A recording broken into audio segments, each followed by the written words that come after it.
정용섭의 인문학적 기독교 풀이. 기독교가 뭐고? 제14강 부활의 역사성에 대해. 주일은 잘 보내셨습니까? 저는 요즘 개인적인 일로 좀 빠듯하게 지냈습니다. 그러다 보니 일들이 밀려요. 내일 포항에 가서 강의할 내용도 준비해야 하는데 시간에 쫓기는 것 같습니다.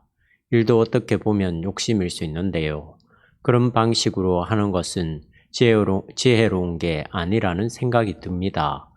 예상한 대로 일이 진행이 되면 괜찮은데 중간에 다른 피치 못할 일들이 생겨요. 그런 일이 생기면 며칠 동안 시간을 보내게 되니까 다른 일까지 얽혀버립니다. 그런 일들로 바쁘게 지냈습니다. 오늘은 여러분의 질문을 받고 제가 대답하는 시간인데요. 아직은 질문이 없네요. 그러나 질문이 없더라도 큰 문제는 없습니다. 가르치는 사람은 학생이 구체적으로 질문하지 않더라도 학생이 무엇을 궁금해하는지 항상 예상하고 있어야 하거든요. 학생들의 마음을 뚫어봐야 선생이니까요. 꼭 그렇지는 않다 하더라도 비슷한 수준에서 생각하다 보면 뭐가 궁금할지 알게 되더군요. 동영상 메뉴에 구체적인 질문을 올려놓지 않아도 주일 저녁 시간을 끌고 나가는 데는 어렵지 않습니다. 꼭 질문이 있어야만 하는 건 아니니까요. 기독교가 뭐고의 기본 틀이 되는 원고는 원래 대학생들을 대상으로 한 강의안이었습니다. 일종의 기독교 교양을 가르치는 과목입니다. 교양 과목이라고 해서 그 내용이 가볍다고 말할 수는 없습니다. 어떤 사람을 대상으로 하든 표현은 좀 달라지겠지만 그 내용만큼은 사실 똑같은 무게입니다. 신학, 삶, 역사에 대한 이해가 중요한 거지 듣는 학생이 누구냐 하는 것은 결정적으로 중요하지 않아요. 만약에 제가 중학교나 고등학교 학생들을 대상으로 기독교에 대해 가르친다고 하더라도 현재 제가 갖고 있는 신학적 착상을 다 빼버리고 말하지는 않을 겁니다. 듣는 사람들의 이해 수준에 맞도록 표현은 다르게 하겠죠. 목요일 밤에 1시간 하는 수업으로는 사실 강의가 충분하지 않기 때문에 주일 밤에는 질문도 질문이지만 목요일에 충분하게 하지 못했던 내용을 보충하려고 합니다. 예수의 부활 예고. 질문이 올라왔습니다. 직접 인용합니다. 예수님이 성전을 허물면 사흘 만에 다시 세우겠다고 말한 것을 우리는 예수님 자신의 죽음과 부활을 예고한 거라고 배웠는데요. 그렇게 본다면 예수님은 자신의 죽음과 부활을 알고 있었던 게 아닐까요? 또 포도원 주인이 아들을 보냈는데 죽임을 당하는 이야기가 나오잖아요. 거기에서도 예수님은 자신의 죽음을 비유로 말한 게 아니었을까요? 그렇게 생각하기 시작하면 끝이 없습니다. 크게 틀린 이야기도 아니고요. 예수님이 실제로 그렇게 생각했든 생각하지 않았든 그것은 차치하고라도 중요한 것은 초기 기독교 공동체의 생각이거든요.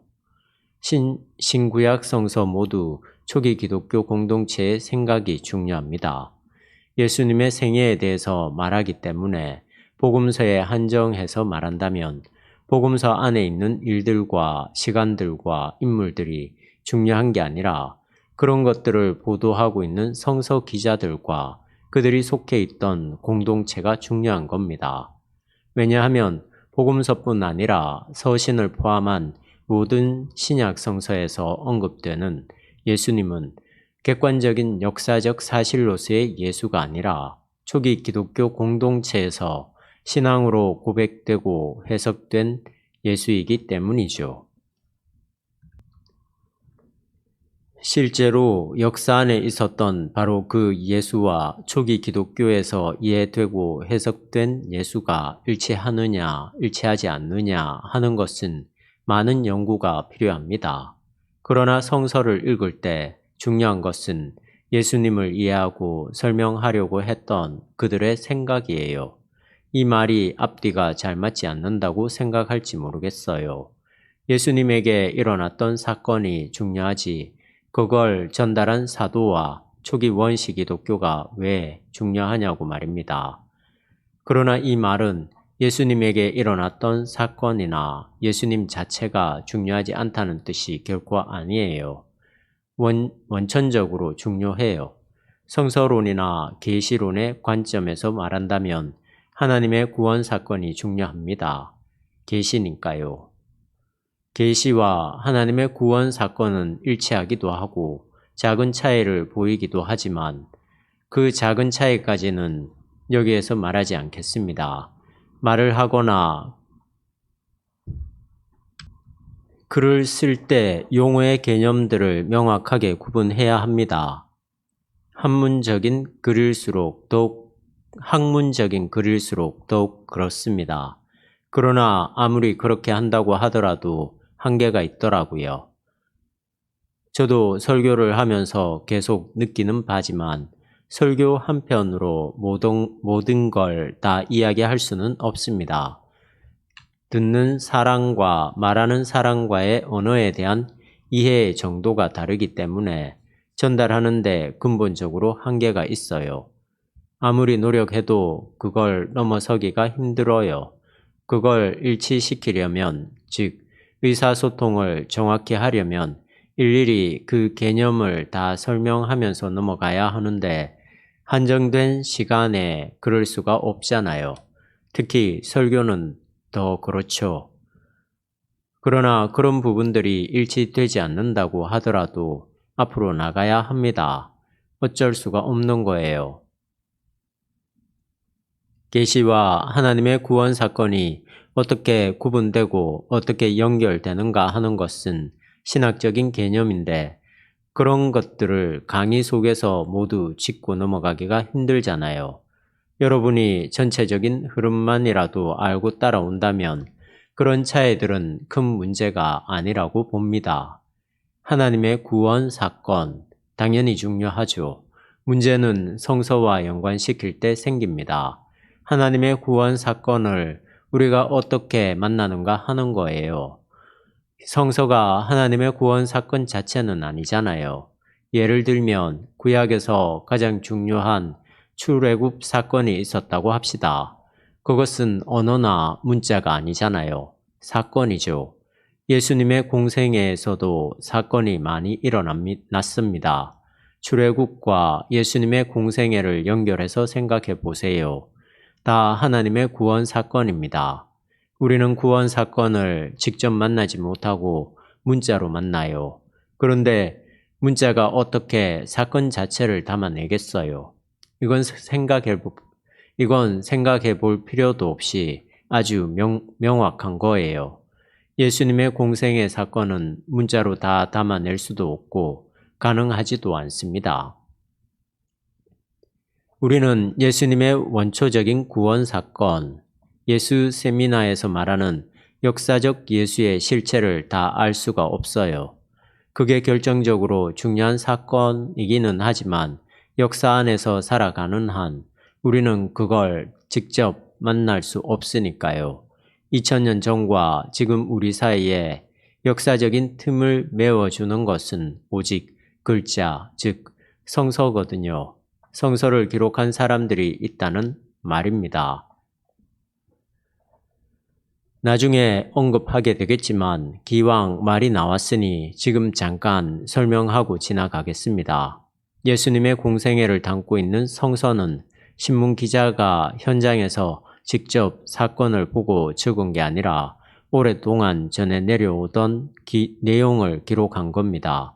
사실 신문 기자가 현장에서 직접 보고 쓴 거라 해도 엄밀하고 객관적인 걸 다 잡아낼 수는 없어요. 근본적으로 한계가 있거든요. 신문 기자가 글을 썼다고 해도 자기 머리를 통과해서 나오는 거잖아요. 그러니까 머릿속을 통과할 때 기자에 따라서 같은 사건이라 하더라도 기사 내용이 다르게 나올 수 있는 거죠. 물론 객관적이고 초보적인 사실은 누가 쓰더라도 차이가 없겠지만 사건에 대한 해석은 다를 수 있습니다. 신문 보도도 해석이 들어가는데 하물며 역사 문서인 성서는 당연히 해석된 거라고 할 수 있죠. 잠시 이야기가 옆으로 나갔는데요. 무슨 말인가 하면 우리가 예수님의 이야기를 다룬 복음서를 읽을 때 예수님이 실제로 무엇을 했는가를 아는 게 아주 중요하기는 하지만 사실은 그걸 알기가 매우 어렵다는 겁니다. 그걸 전제로 하고 여러분이 성서를 읽어야 해요. 성서는 초기 기독교 공동체를 통해서 우리에게 전해졌습니다. 통해서 왔다는 말에는 많은 일들이 있었다는 의미가 들어 있어요. 그런 의미에서 볼 때 성전을 허물고 내가 사흘 만에 다시 짓겠다고 한 예수님의 말씀을 십자가의 부활과 연계시키는 것은, 즉 예수님이 자기의 죽음을 미리 내다보고 부활을 예측한 거라고 말하는 것은 적절한 해석이라고 할 수 없습니다. 그 본문을 좀 더 연구해 봐야겠지만 예수님의 십자가 부활은 거의 모든 부분에서 후대의 해석입니다.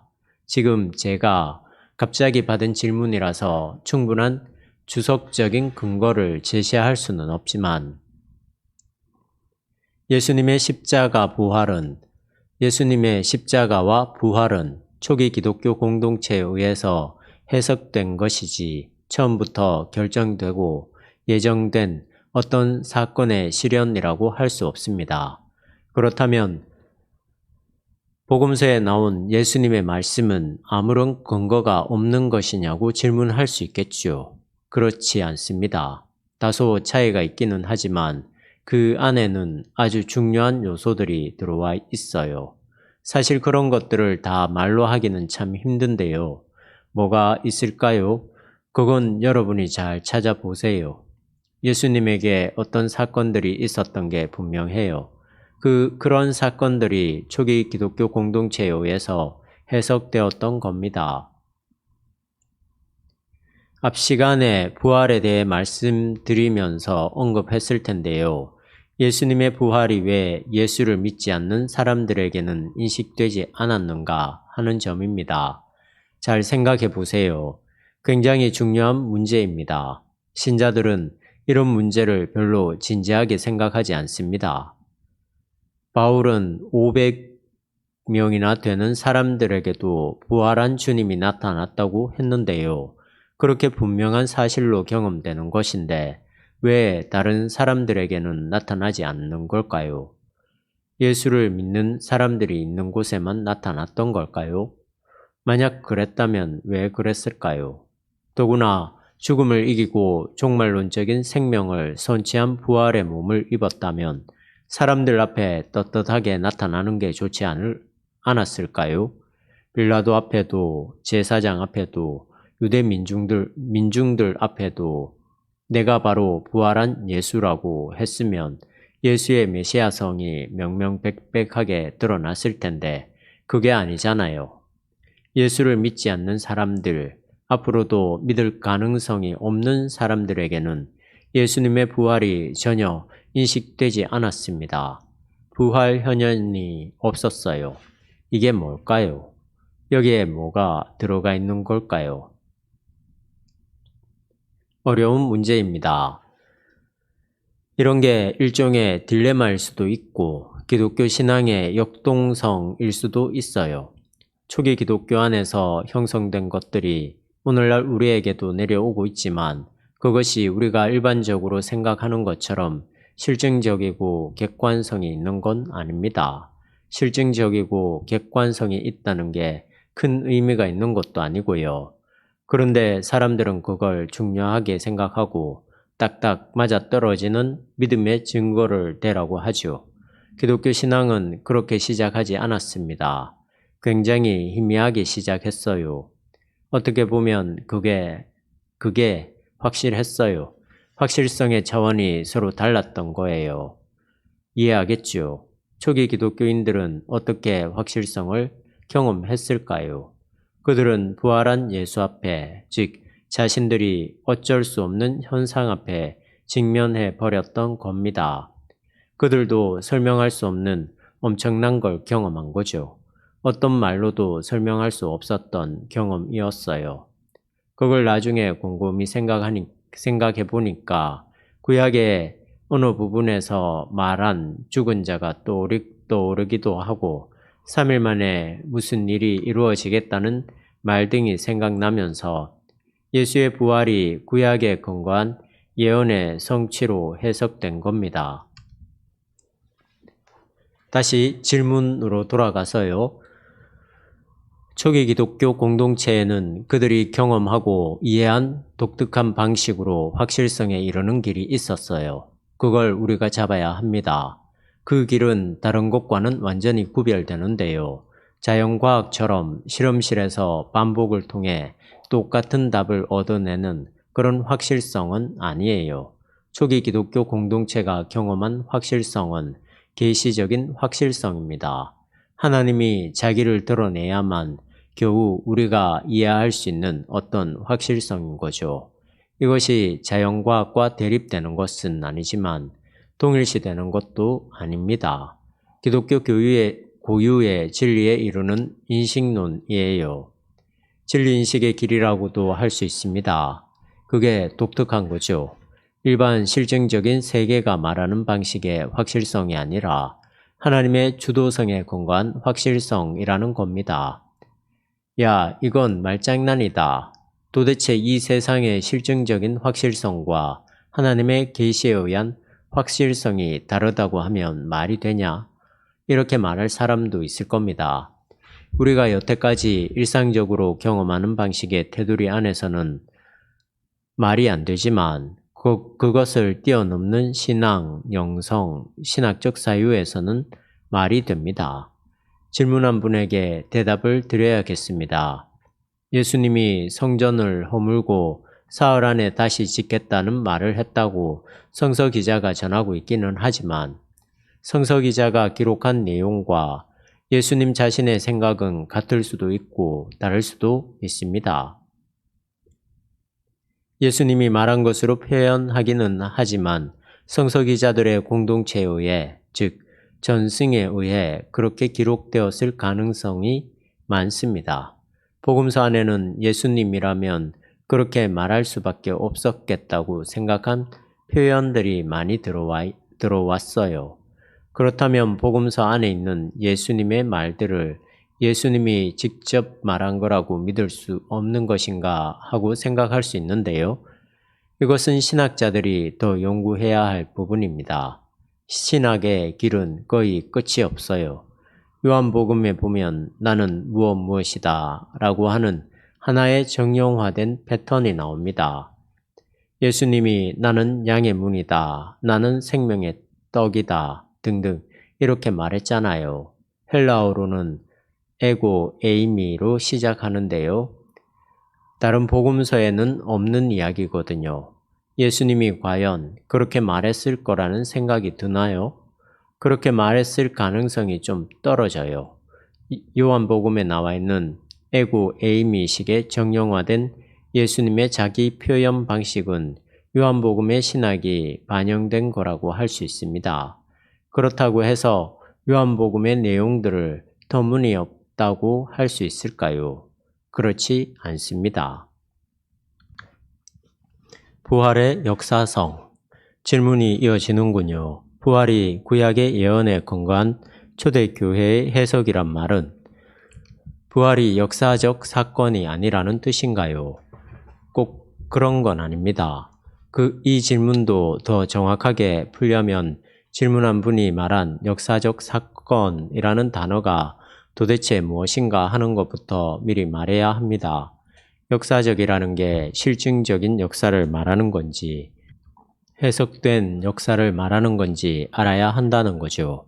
둘은 전혀 다른 뜻이거든요. 그러나 무슨 뜻으로 질문했는지는 제가 알고 있어요. 굳이 학문적으로 문장을 해석하려면 더 세세한 개념 정리가 필요하다는 말입니다. 제가 해석이라고 말한 것은 예수님에게 부활이 일어나지도 않았는데 구약에 근거해서 해석했다고 하는 뜻이 아닙니다. 부활 현현 사건은 신앙의 눈을 가진 사람들에게만 벌어진 특별한 일이었어요. 그건 실증적인 사건이 아닌 겁니다. 그러나 뭔가 사건이 있었던 거죠. 제가 말한 부분을 잘 생각하세요. 예수 그리스도에 대한 신앙을 가진 사람의 영적인 눈에만 나타난 하나의 사건이 부활 현현이었어요. 오늘 샘터교회 설교에서도 그와 비슷한 이야기가 나왔는데요. 예수님이 회당에 들어가서 안식일을 맞아 랍비라고 칭호를 받고 이사야서를 찾아서 읽었습니다. 그리고 사람들에게 너희들이 들은 말이 지금 여기서 그대로 이루어졌다고 말해요. 예수님이 한 설교는 눈먼 자가 보게 되고 하는 등의 이사야 예언들입니다. 그런 게 회당 안에서 이루어진 것처럼 보여요. 그것은 예수 그리스도가 바로 이사야가 선포한 구원의 해, 복음의 해, 희년의 해와 일치된다는 걸 말하거든요. 거기에도 신학적으로 많은 이야기가 필요합니다. 다른 질문에서도 나온 것 같은데요. 예수님은 하나님의 나라를 선포했어요.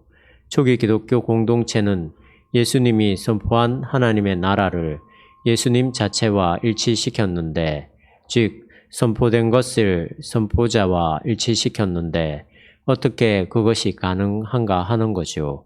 여기에는 더 궁극적인 세계를 이해하려고 했던 초기 기독교인들의 새로운 인식론이 작용했다고 볼 수 있어요. 인식론은 어떤 것을 깨닫고 이해한다는 겁니다. 그 맥락 안으로 들어가는 게 신학적 사유이고 영성이라고 할 수 있어요. 설교 이야기를 하다 말았군요. 그러니까 나사렛 회당에서 예수님이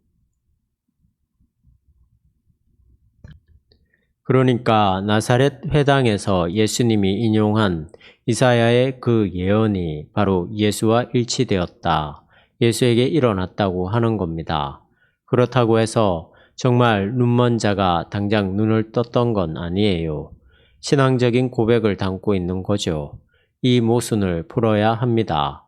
아직은 눈먼 자가 보지 못하고 안전뱅이가 일어나지 못했는데 이미 예수에게서 실현되었다고 하는 그 믿음, 그 인식, 그 통찰, 그 해석이 초기 기독교의 고유한 예수님 이해이고 하나님 이해이고 역사 이해라고 할 수 있습니다.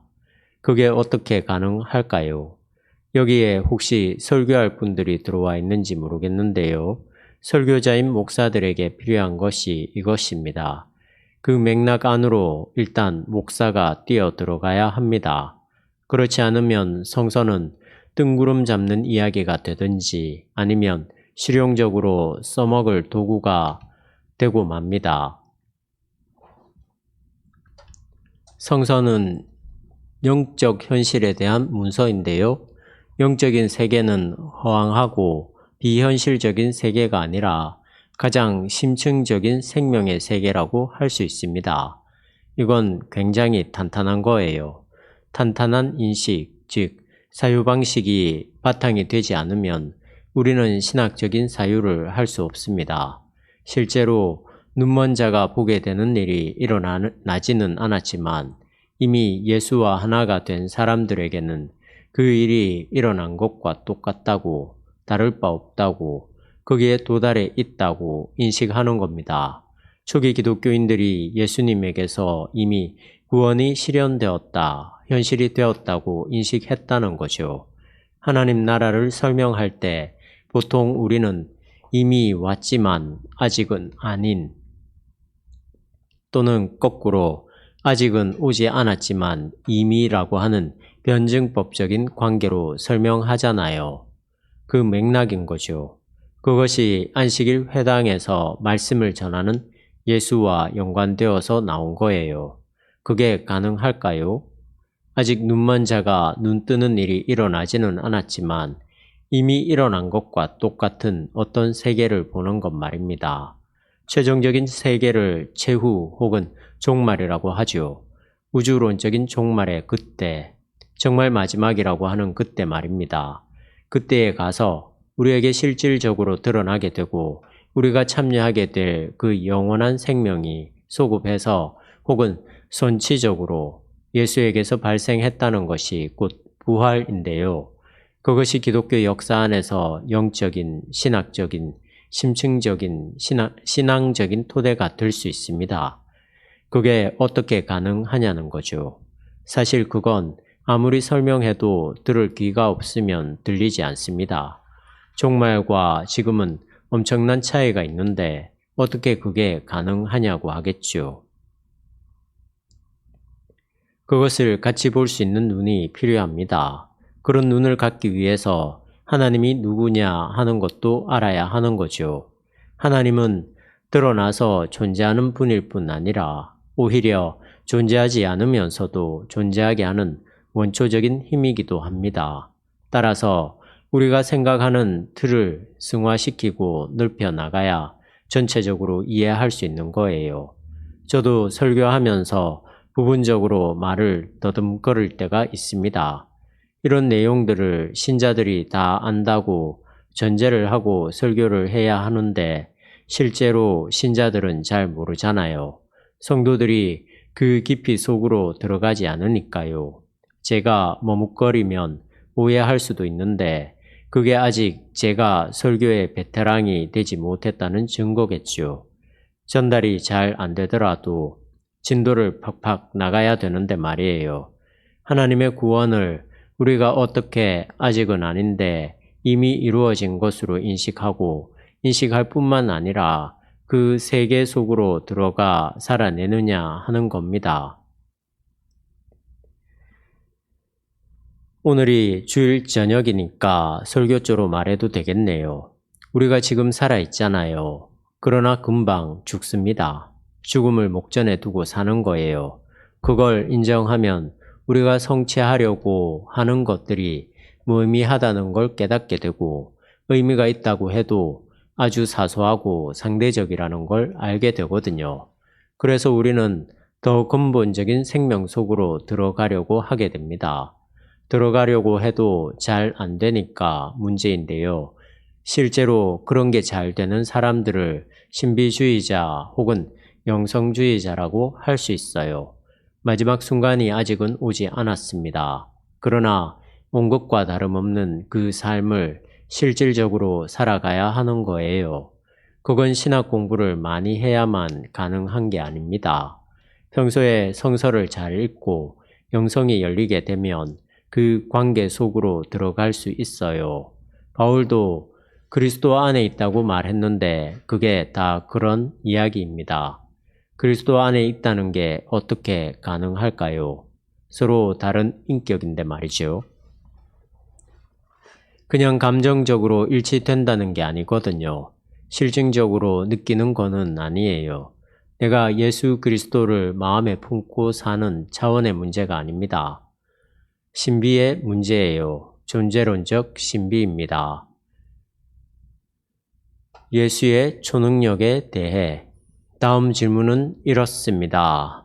눈먼 자가 눈을 뜨고 안전뱅이가 일어났다는 성서의 증언을 실제로 예수님이 행한 일로 생각하는데 어떻게 생각하시는데요? 어떻습니까? 초자연적 기적에 대한 질문인데요. 일단 이에 대해서 설명하려면 전이해가 필요합니다. 성서가 무엇인지, 기적이 무엇인지에 대한 것들이요. 이런 것들을 다 접어두고 질문한 분의 생각에 따라 필요한 대답들을 조금씩 열어간다면 다음과 같습니다. 그런 일들은 일단 가능합니다. 눈먼 자가 눈을 뜨고 안전뱅이가 일어나는 것 말이에요. 갑자기 생각이 났는데요. 심청의 아버지가 이름이 뭐죠? 심청전의 마지막 대목으로 기억하는데요. 심학규 씨가 왕비가 와서 아버지라고 하니까 이게 웬일이냐 내 딸 좀 보자 라고 하면서 딸이 죽었다고 생각했던 그 장면을 절절하게 창을 하더군요. 그리고 눈을 떴습니다. 그런 건 가능할 거예요. 저는 그게 창이지만 실제로도 가능하다고 봅니다. 사실 자연 현상과 초자연적 현상은 크게 다른 게 아니라고 봐요. 범주에 따라 다르니까요. 작은 범주 안에서는 초자연적이지만 큰 범주 안에서는 자연적이 되는 경우가 많거든요.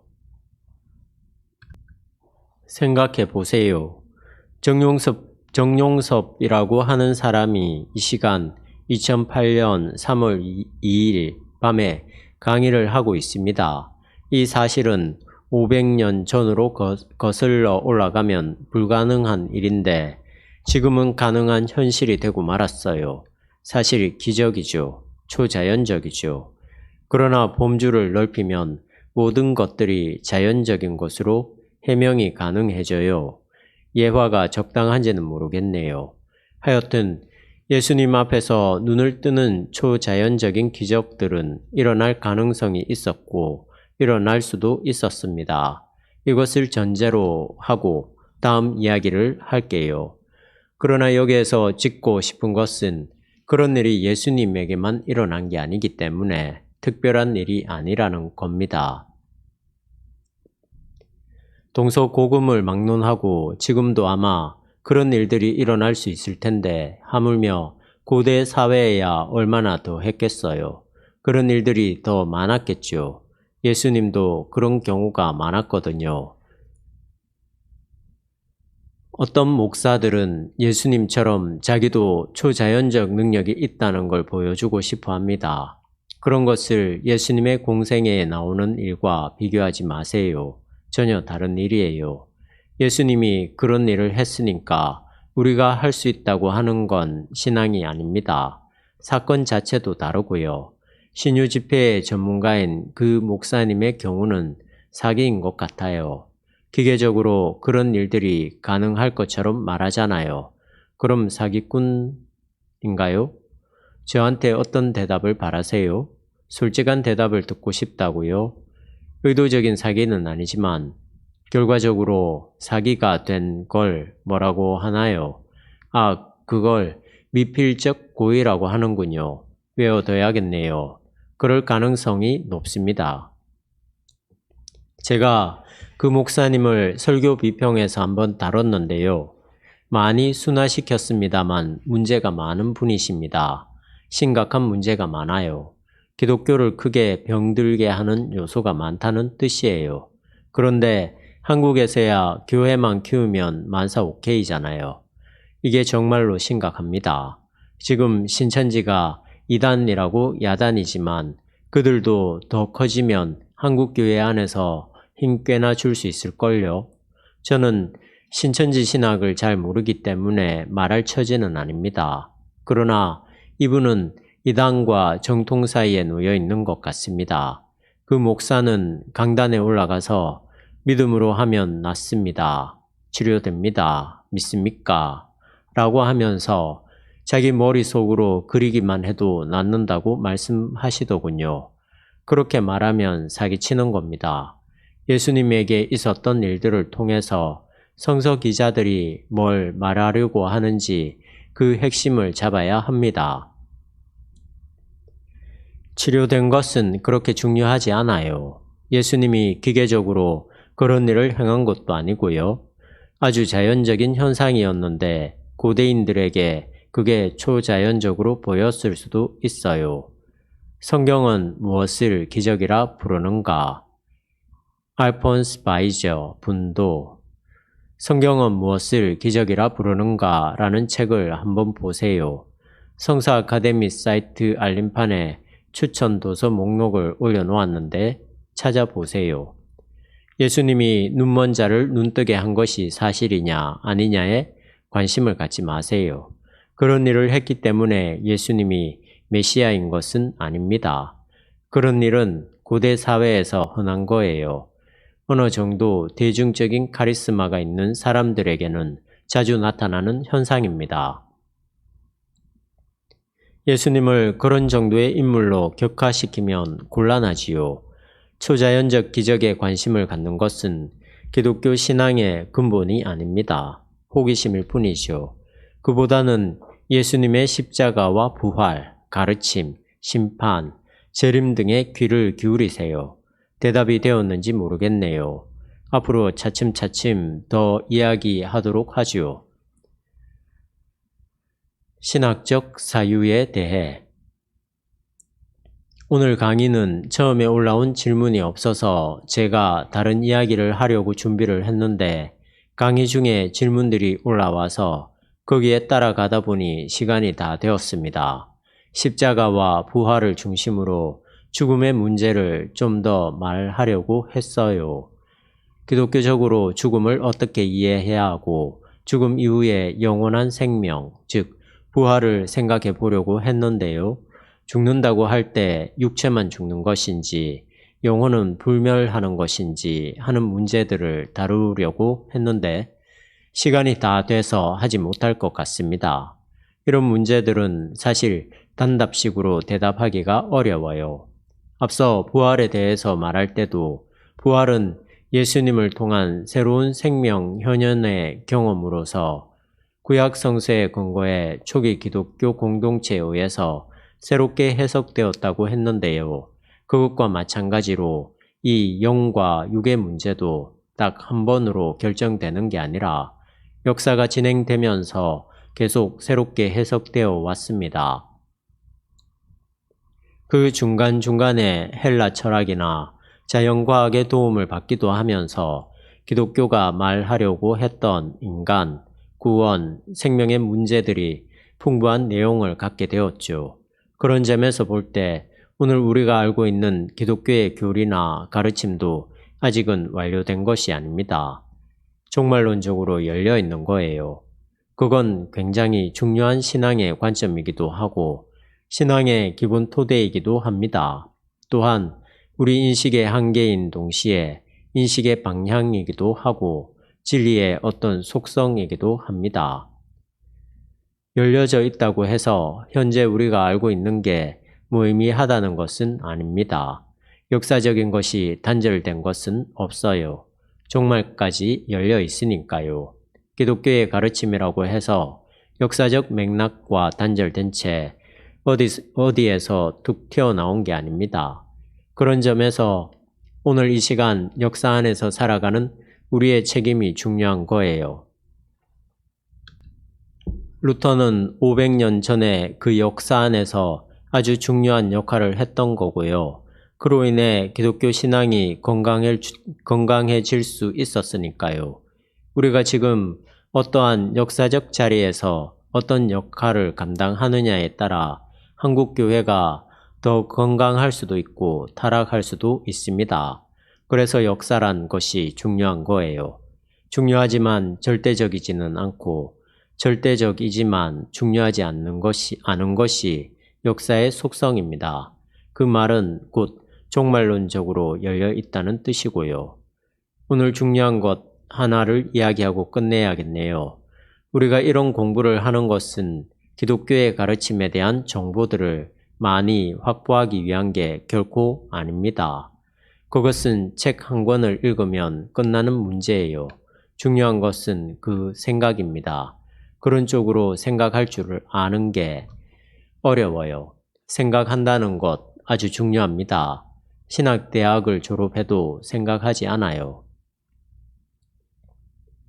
저보다 뛰어난 다른 신학자들이 아주 많습니다. 사실 저는 신학자의 반열에 서지도 못해요. 그러나 신학적 사유의 끈앞풀이라고나 할까요? 저는 그런 걸 조금 맛보았다고 생각합니다. 그래서 여러분이 비록 평신도지만 그 안으로 들어가게 하려고 제가 노력하는 거예요. 제가 여러분에게 전하는 기독교의 정보는 극히 일부분에 지나지 않습니다. 지난 2000년 기독교 역사에서 축적된 것이 얼마나 많겠어요. 이걸 다 이야기할 수도 없을 뿐더러 그럴 필요도 없습니다. 다만 그것을 생각할 수 있는 신학적 사유의 세계 속으로 들어가자는 거죠. 전문적인 신학자가 아니어도 그건 가능하니까요. 교회 안에서도 신자들은 생각을 별로 하지 않습니다.